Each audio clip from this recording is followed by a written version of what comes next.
Routine patrol in the heart of the city, sirens blaring, tensions high, when two officers made a split-second decision that would change their lives forever. They raised their batons, unaware that the woman they struck was not just a civilian, but the one person they answered to, their new police chief. The night was heavy with the kind of heat that clings to the skin, the kind that makes tempers flare and patience thin. Officer Daniel Harper and his partner, Officer Michael Ruiz, cruised through the east side of Crestview, a city known for its mix of vibrant neighborhoods and simmering unrest.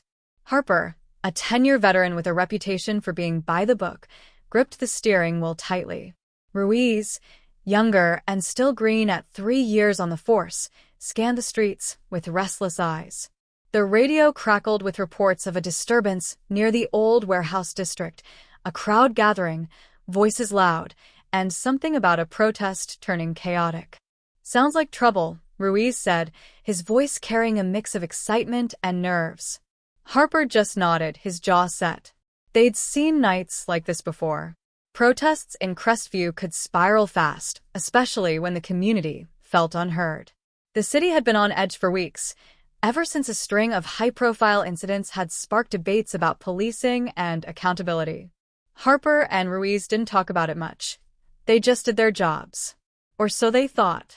The call came in at 9:47 p.m. Dispatch reported a group of about 50 people blocking the intersection of 12th and MLK Boulevard.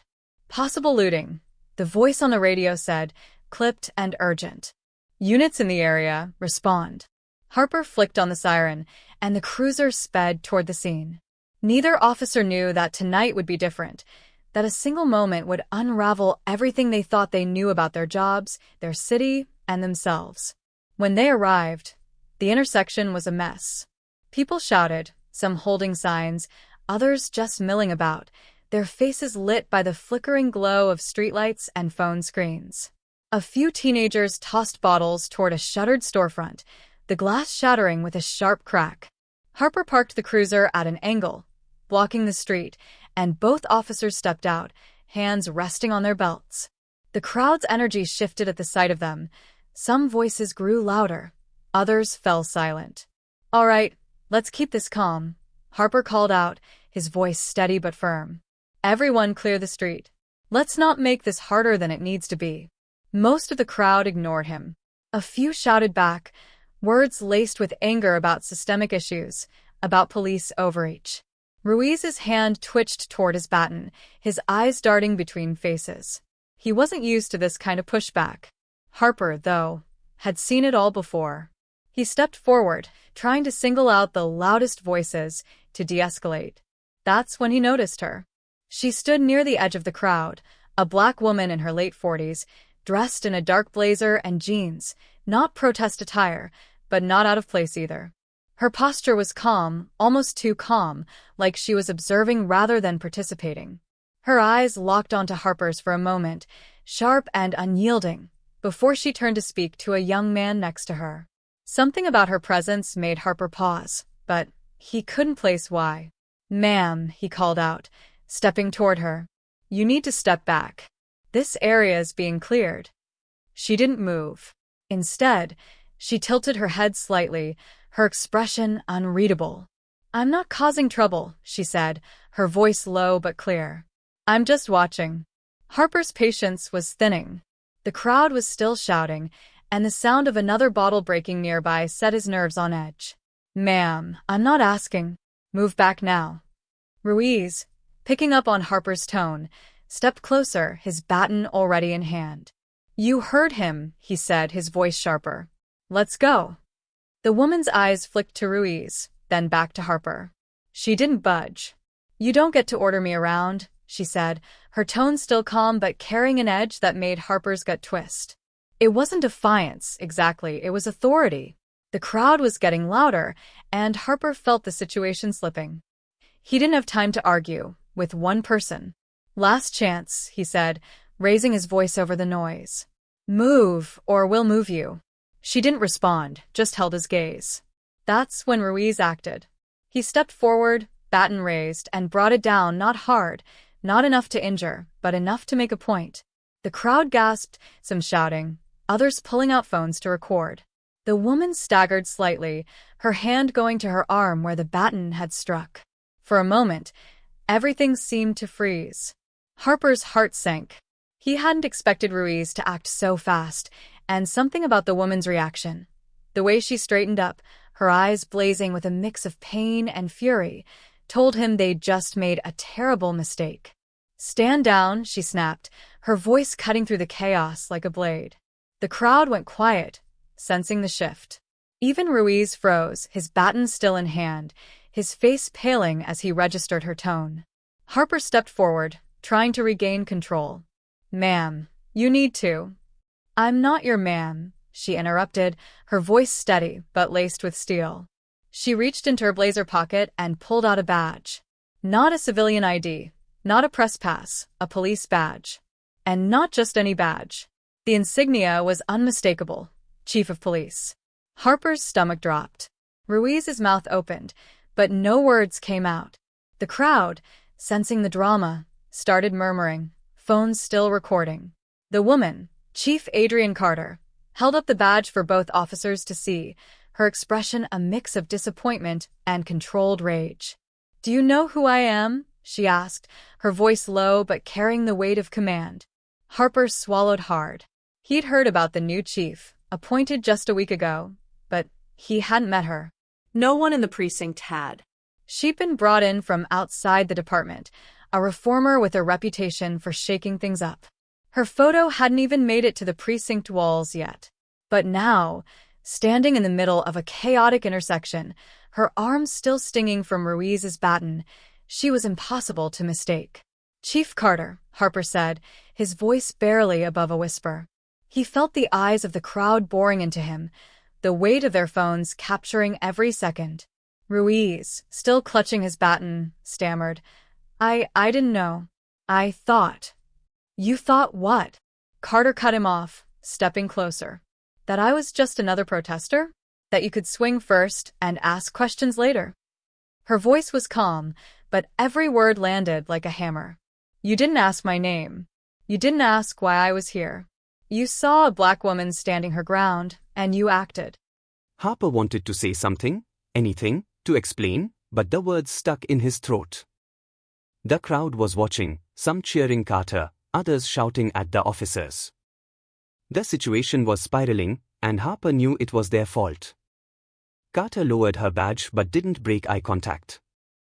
"I came here tonight to see how my officers handle a crowd," she said. "To see if the reports I've been reading, about excessive force, about distrust, are true.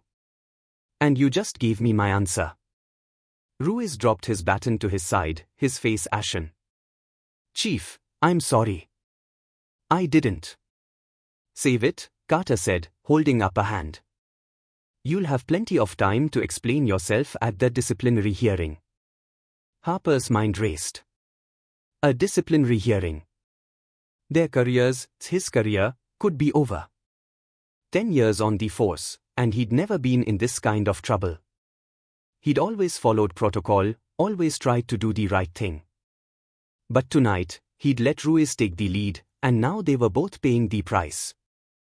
Carter turned to the crowd, raising her voice to address them. "I'm Chief Adrian Carter, Crestview Police Department," she said. "I'm here to listen, not to fight. If you have grievances, I want to hear them. But this intersection needs to clear, and I need everyone to do it peacefully. Can you do that for me?" The crowd hesitated, then slowly began to disperse. Her presence, her authority, was undeniable. Even those who would been shouting moments ago seemed to respect her calm command. Harper and Ruiz stood frozen, unsure whether to stay or follow her orders. Carter turned back to them. "You two, stay here," she said. "We are not done." As the crowd thinned, Carter pulled out her phone and called for backup, not to control the protesters, but to replace Harper and Ruiz so they could be debriefed. Within minutes, 2 more cruisers arrived, and officers stepped out, looking confused but following Carter's orders without question. She instructed them to keep the peace and ensure the remaining crowd left safely, then motioned for Harper and Ruiz to follow her to her unmarked car parked a block away. Inside the car, the air was thick with tension. Carter sat in the driver's seat, her hands steady on the wheel, though her eyes betrayed the anger she was holding back. Harper and Ruiz sat in the back, like suspects, their badges suddenly feeling heavy on their uniforms. "Do you know why I was out there tonight?" Carter asked, not looking at them. "I didn't come to Crestview to sit in an office. I came to see what's broken in this department.